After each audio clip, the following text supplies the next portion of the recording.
زندگی واحد پودا ہے جو بیج زمین کے اوپر اور پھل زمین کے نیچے ملتا ہے۔ ہم مر گئے تو سب کو دفنانے کی فکر ہوگی، کسی کو قبر تو کسی کو لے جانے کی فکر ہوگی۔ میرا نام پکارا جائے گا مسجد کے میناروں میں، کہیں دیر نہ ہو جائے جنازے کی فکر ہوگی۔ پہلے روتے تھے میرے مرنے کے افسوس میں، ہم چلے گئے تو ان کو کھانے پینے کی فکر ہوگی۔ جو شام ہوگی پریشانی بڑھ جائے گی، کتنے مہمان آ گئے ان کو سلانے کی فکر ہوگی۔ پھیکے چاول بنائیں گے سب گوشت بنائیں گے، سب کو برادری میں عزت بنانے کی فکر ہوگی۔ جب موت آئے گی تو یقین جانیے کہ کچھ بھی کام نہ آئے گا۔ آپ کے دنیا سے جانے پر کسی کو کوئی فرق نہیں پڑے گا، اور اس دنیا کے سب کام کاج جاری رہیں گے۔ آپ کی ذمہ داریاں کوئی اور لے لے گا۔ آپ کا مال وارثوں کے طرف چلا جائے گا، اور آپ کو اس مال کا حساب اللہ کے یہاں دینا ہوگا، کہاں سے لائے، کیسے جمع کیے۔ موت کے وقت سب سے پہلے چیز جو آپ سے چھین لی جائے گی وہ نام ہوگا آپ کا۔ لوگ کہیں گے کہ ڈیڈ باڈی کہاں ہے؟ جب وہ جنازہ پڑھنا چاہیں گے تو کہیں گے کہ جنازہ لائیں۔ جب دفن کرنا شروع کریں گے تو کہیں گے کہ میت کو قریب کر دیں۔ آپ کا نام ہرگز نہ لیا جائے گا۔ مال، حسب و نسب، منصب اور اولاد کے دھوکے میں نہ آئیں۔ یہ دنیا کس قدر حقیر ہے اور جس کی طرف ہم جا رہے ہیں وہ کس قدر عظیم ہے۔ آپ پر غم کرنے والوں کی 3 اقسام ہوگی۔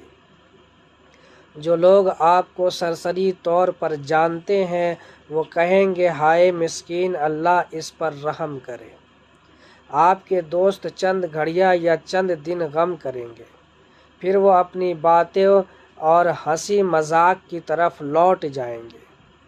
آپ کے گھر کے افراد کا غم گہرا ہوگا، وہ کچھ ہفتے، کچھ مہینے یا 1 سال تک غم کریں گے، اور اس کے بعد وہ آپ کو یادداشتوں کی ٹوکری میں ڈال دیں گے۔ لوگوں کے درمیان آپ کی کہانی کا اختتام ہو جائے گا، اور آپ کی حقیقی کہانی شروع ہو جائے گی، اور وہ آخرت ہے۔ آپ سے زائل ہو جائے گا آپ کا حسن، مال، صحت، اولاد۔ آپ اپنے مکانوں اور محلات سے دور ہو جائیں گے۔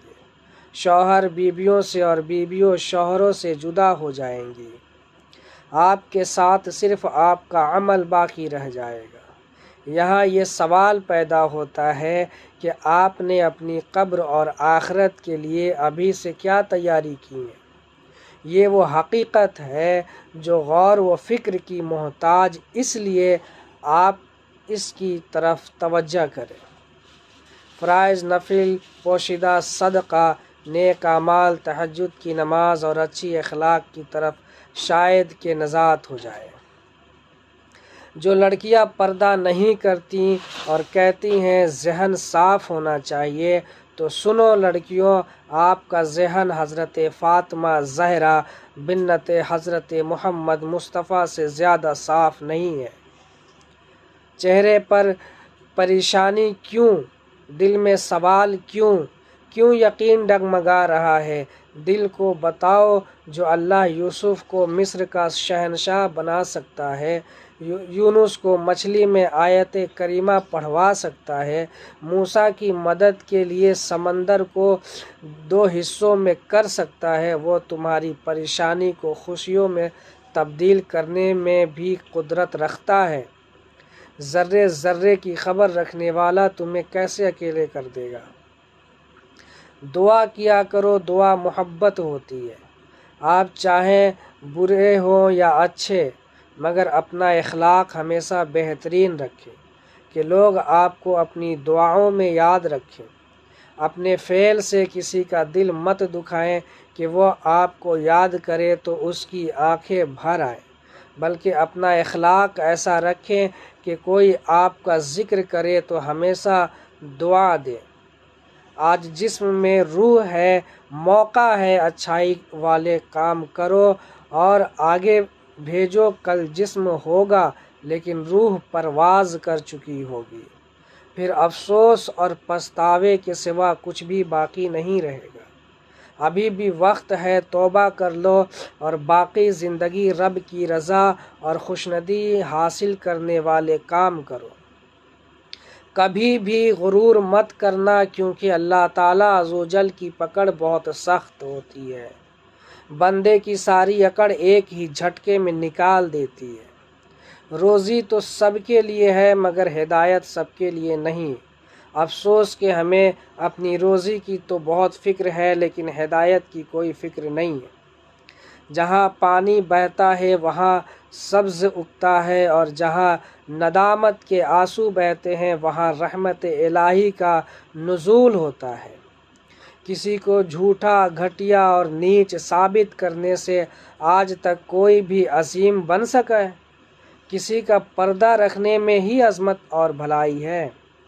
خود پر یقین کرو، سہارے ہی تو ہیں سہارے ہی تو ہیں جو بے سہارا کرتے ہیں۔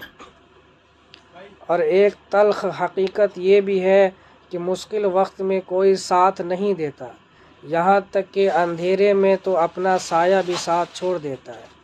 اپنی ذات کا کسی کے ساتھ بھی مقابلہ نہ کریں، آپ جیسے ہیں بہتر ہیں۔ دوسروں سے مقابلہ نہ کریں، دوسروں سے مقابلے کرنے کی عادت زندگی سے سکون ختم کر دیتی ہے۔ مجھے نہیں پتا میں جنت کے قابل ہوں یا نہیں، مگر اے اللہ دوزخ سے بہت ڈر لگتا ہے۔ اے میرے مالک ہمیں سیدھی راہ پر چلا، سچا مسلمان بنا، ہمیں اپنے فرما بردار لوگوں میں اٹھانا۔